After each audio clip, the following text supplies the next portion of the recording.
নবীজি বলছেন ওই মানুষগুলো যারা মাদকদ্রব্য পান করে নাম ভিন্ন দিবে, তাদের কানের পাশে বাদ্যযন্ত্র বাজবে। এখন কানের পাশে বাদ্যযন্ত্র বাজে কিভাবে? তোমার ব্লুটুথ আর ইয়ারফোন দিয়ে। বুঝতে পারো না? এইভাবে শব্দ আসলো কিভাবে হাদিসের মধ্যে? নবীজি এভাবে শব্দ প্রয়োগ করলেন কেন? যে ওয়ায়ুযাফু আলা রুউসিহিম বিল মাআসিফ, তাদের মাথার পাশে কানের পাশে বাদ্যযন্ত্র কেমন করে বাজবে? তোমার কানের ভিতরে ঢুকানো আছে বাদ্যযন্ত্র, আছে না? এই যে এটা এই জামানার সাথে সম্পৃক্ত। ওয়াল মুগান্নিয়াত মানে হচ্ছে ওই যে গায়িকা নর্তকী, এবং তারা গায়িকা নর্তকীদেরকে নিয়ে সময় কাটাবে। আল্লাহ পাক তাদেরকে শাস্তি দিবেন কিভাবে?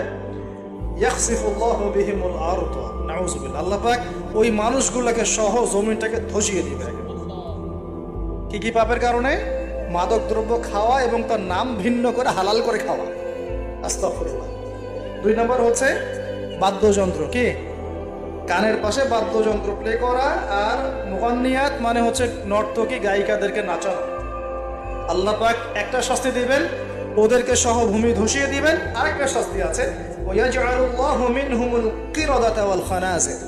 আল্লাহ রাব্বুল আলামিন ওই মানুষগুলোকে বানর আর শুয়োর বানিয়ে দিবে। এগুলো কি মিথ্যা না সত্য? সাদাকাল্লাহুল আযীম ওয়া সাদাকা রাসূলুহুল কারীম। আল্লাহ পাক সত্য বলেছেন, তার রাসূল সত্য বলেছেন।